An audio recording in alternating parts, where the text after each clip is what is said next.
Hello everyone. Today, we're diving into a fascinating project, controlling a stepper motor using a Siemens PLC. Let's get started by understanding what a stepper motor is and why Siemens PLCs are among the best choices for such tasks. A stepper motor is an electromechanical device that converts electrical pulses into discrete mechanical movements, or steps. At the heart of the motor, the rotor, which is typically a permanent magnet, interacts with a magnetic field generated by the stator around it. The stator contains coils that can be energized in sequence to create electromagnetic fields. When a stator coil is energized, it attracts and repels the poles of the rotor's magnet, causing the rotor to rotate. The resolution of a stepper motor is expressed in degrees per step. Common step sizes include 1.8 GRU or 0.9 GRs per step, which means the motor needs 200 or 400 steps, respectively, to complete a full 360 degrees rotation. Now, let's dive into how a PLC controls a stepper motor. 1. Digital outputs. The PLC uses what we call digital outputs to communicate with the stepper motor's driver. These outputs are essentially simple signals that tell the motor driver when to move the motor and in which direction. 2. Step and direction signals.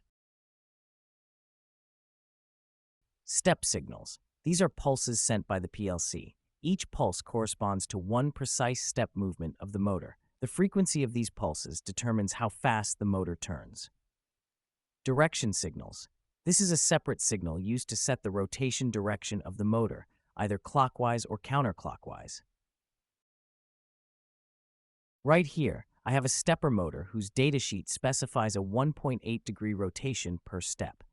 That means, for a complete 360 degree rotation, the motor requires 200 steps. But what if we want smoother motion, especially at slower speeds? That's where microstepping comes into play. Microstepping helps by dividing each full step into smaller steps, enhancing the precision and smoothness of the motor's movement. My driver allows up to 16 microstepping. Let's set the dip switches accordingly to enable this. With 1/16th step, our 200 full steps become 3,200 microsteps per revolution.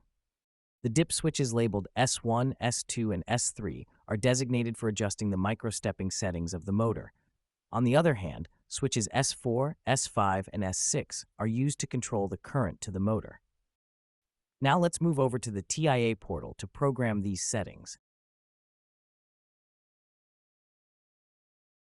To control this physical drive through our PLC, we use something known as PLC Open Motion Control instructions.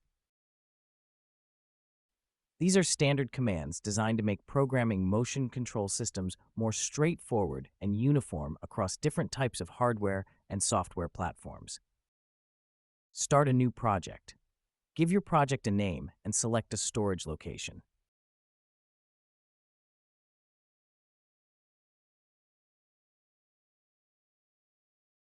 Next, we need to add a new device to our project. To do this, go to the Devices and Networks view, right-click on your project's name, and choose Add New Device. You'll be presented with a list of devices. Select the appropriate model of the Siemens PLC you are using and click Add. Now let's create a table for the outputs.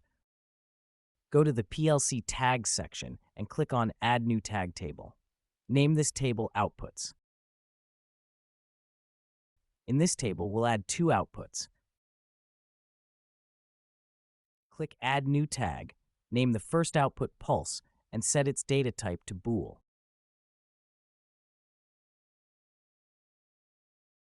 Repeat this process for the second output, naming it Direction.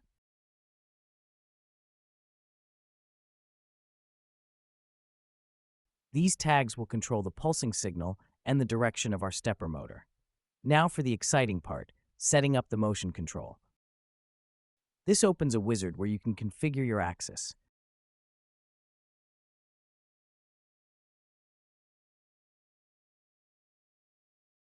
We'll name it Stepper Motor 1.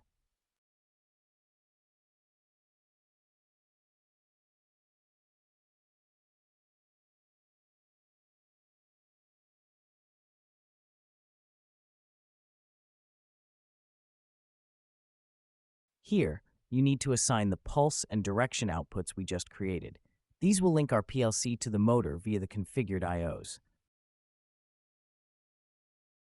Next, we'll set up motion control parameters. If you're using a linear rail system, like in some setups, knowing the travel distance per revolution is crucial. For instance, if the table moves 8 millimeters per 360-degree rotation, we can use this to precisely control our positioning. Let's input the 3200 steps we calculated into our PLC logic.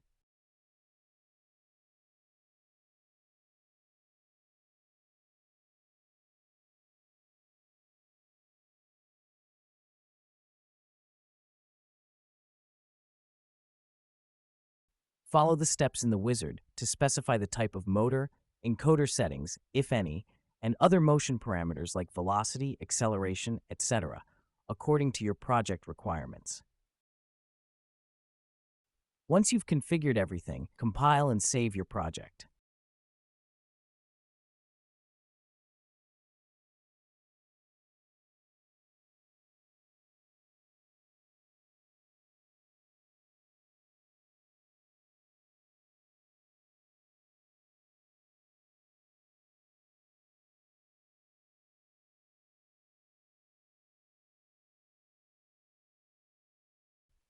After uploading our program to the PLC, it's time to test it.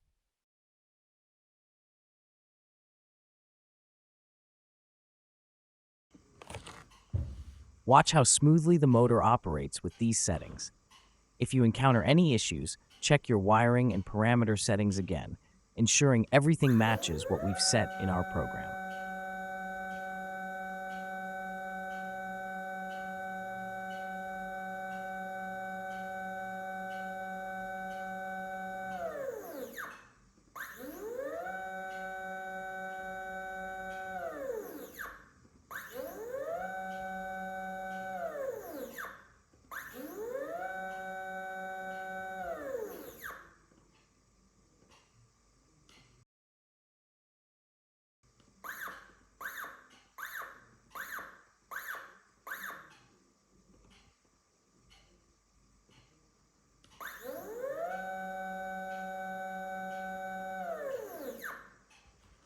That's all for today's tutorial on programming a Siemens PLC and TIA portal to control a stepper motor. With these steps, you can achieve precise and smooth motor control for any application. Don't forget to like, subscribe, and comment with any questions you might have. Thanks for watching.